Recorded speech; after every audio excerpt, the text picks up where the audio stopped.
ಅಲ್ಲ, ಸಾಮಾನ್ಯ ನಾಗರಿಕರಿಗೂ ರಕ್ಷಣೆ ಕೊಡಬೇಕಾಗಿದ್ದು ಸರ್ಕಾರದ ಕರ್ತವ್ಯ.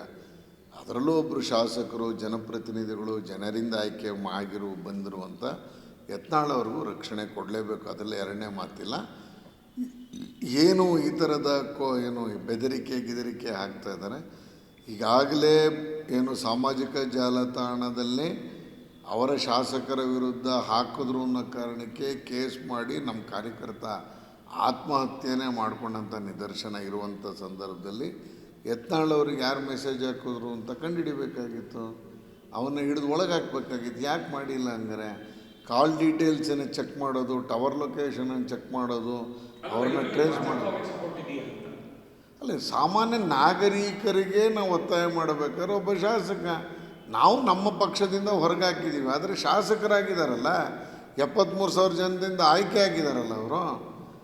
ಒಬ್ಬ ಜನಪ್ರತಿನಿಧಿ, ನಾವು ಸಾಮಾನ್ಯ ಜನರಿಗೆ ರಕ್ಷಣೆ ಕೊಡಬೇಕು ಅಂದಾಗ ಒಬ್ಬ ಶಾಸಕನಿಗೆ ಸಹಜವಾಗಿ ಕೊಡಬೇಕು. ಆ ಹಿನ್ನೆಲೆಯಲ್ಲಿ ಯತ್ನಾಳ್ ಅವರಿಗೆ ಏನು ಬೆದರಿಕೆ ಬಂದಿದೆ ಅದನ್ನು ಪೊಲೀಸರು ಈಗಾಗಲೇ ಮಾಡಬೇಕಾಗಿತ್ತು.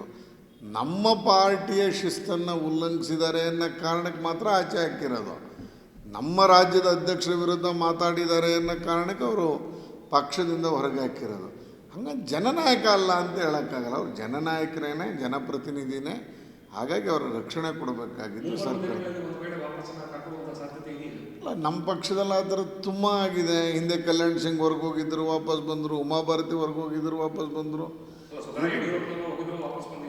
ಆ ಥರದ್ದು ಪಕ್ಷದ ಒಳಗೆ ಆ ಥರ ತುಂಬ ನಡೆಯುತ್ತೆ.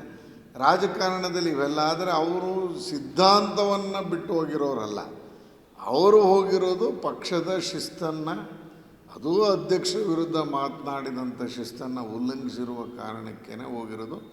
ಭಾಳ ಹಿಂದೆಯೇ ಉಮಾಭಾರತಿಯವರು ಇದೇ ಥರ ತಪ್ಪು ಮಾಡಿ ಅಡ್ವಾಣಿಯವರು ರಾಷ್ಟ್ರೀಯ ಅಧ್ಯಕ್ಷರಾದಾಗ ಪಕ್ಷ ಅವರನ್ನು ಹೊರಗಾಕಿದ್ದು, ನಮಗೆ ಅವರು ಮುಖ್ಯಮಂತ್ರಿ ಆಗಿದ್ದಾಗ ಮಾಡಿದ್ದಂಥದ್ದು ನಮ್ಮ ಪಾರ್ಟಿಯಲ್ಲಿ ನಡೆದಿದೆ. ಹಾಗಾಗಿ ಇದೇನು ಹೊಸದಲ್ಲ. ಆದರೆ ಯತ್ನಾಳ್ ಅವರು ಎಲ್ಲೋ ಒಂದು ಕಡೆ ಶಿಸ್ತಿಗೂ ತಲೆಬಾಗಬೇಕಾಗಿತ್ತು ಅನ್ನೋದು ಅಷ್ಟೇ ಸತ್ಯನೂ ಇದೆ. ಪಕ್ಷದ ಚೌಕಟ್ಟೊಳಗೆ ಎಲ್ಲ ಮಾತನಾಡಿದರೆ ಅವರು ಪಕ್ಷದ ಒಳಗೇ ಇರ್ತಾಯಿದ್ರು. ಅಷ್ಟನ್ನು ಹೇಳಕ್ಕೆ ಬಯಸ್ತೀನಿ.